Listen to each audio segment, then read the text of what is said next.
What happens when the story you know is not the story that gets told. Take the hoses! Can't let him attach that ladder! You know, there are stories you just can't stay quiet about because of the gap between what really happened and how it's portrayed. 4 pirates! On board, 4 pirates! Welcome to my journalism toolkit. I'm Jamal Osman. Each week, I reflect on some of the stories I have reported over the years. Down the main deck! Lock down the bridge. Yeah. In September 2013, I walked into a screening room for Captain Phillips. Tom Hanks on the poster, Paul Greengrass behind the camera. Another Hollywood epic, apparently based on a true story. Look at me. Sure. I'm the captain now. This time about Somali pirates hijacking an American container ship in 2009. It was a media affair. The film team were doing the rounds, promoting the release. If you're gonna shoot somebody, shoot me! I was invited to watch the screening. Put together a short VT reviewing the film. Jamal Osman reporting. Well, he's with us now. He is Somali by birth. And later, sit in the studio with Greengrass and Hanks and ask a question. And I did. Everything gonna be okay. But not before watching a story I knew too well, told through someone else's lens. You know the Hollywood formula. An American hero, a ticking clock, a nail-biting rescue. And yes, it was tense. But I have met Somali pirates, real ones, and they don't appear anything like they do in that film. In Captain Phillips, a few young men show up on a beach, desperate for work, and they are picked randomly. But that's not how pirate crews are formed. Not the ones I have encountered. They come from clans, networks. They rely on trust, on blood ties, on loyalty. Stick together and maybe we will survive. The film focuses hard on Captain Phillips' courage, and yes, piracy has shattered lives, but the why, the root cause, the story before the story is barely there. The year before, I met a man named Dahir, a fisherman from Puntland. He told me with the quiet dignity of someone who's lost everything. I'd rather risk my life to hunt down those who destroyed my livelihood than sit here. An oil tanker would be ideal. I'm prepared to either capture a ship or die.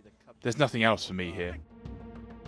And then there was a woman, a mechanic's wife, who told me, my husband was a mechanic. He lost his job and we had no money. these are the voices I hear when I watch Captain Phillips. So after my review aired with Tom Hanks and Paul Greengrass watching, we started the interview in the studio. As a filmmaker, it was a good watch. Johnny Snow turned to me and said, Jamal, why don't you ask? And I did. As a Somali, I feel you demonized us as Somalis. And since this film is based on a true story, don't you think you have the obligation to represent the subject or the society in question fairly? Now you can imagine, that didn't go down gently. Greengrass responded. You won't be surprised to know I don't accept that.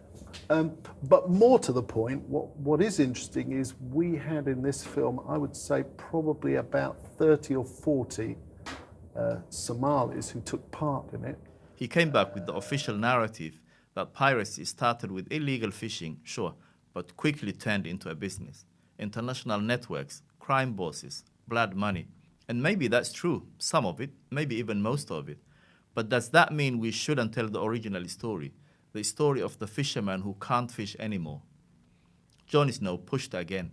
I just wondered whether if one showed something more of perhaps one of those pirates' lives, the 16-year-old, perhaps, one would have got that sense that this is a desperate place. Do you not think that was explicitly dealt with in the way that they were portrayed? Greengrass said it was all there, if you watched closely.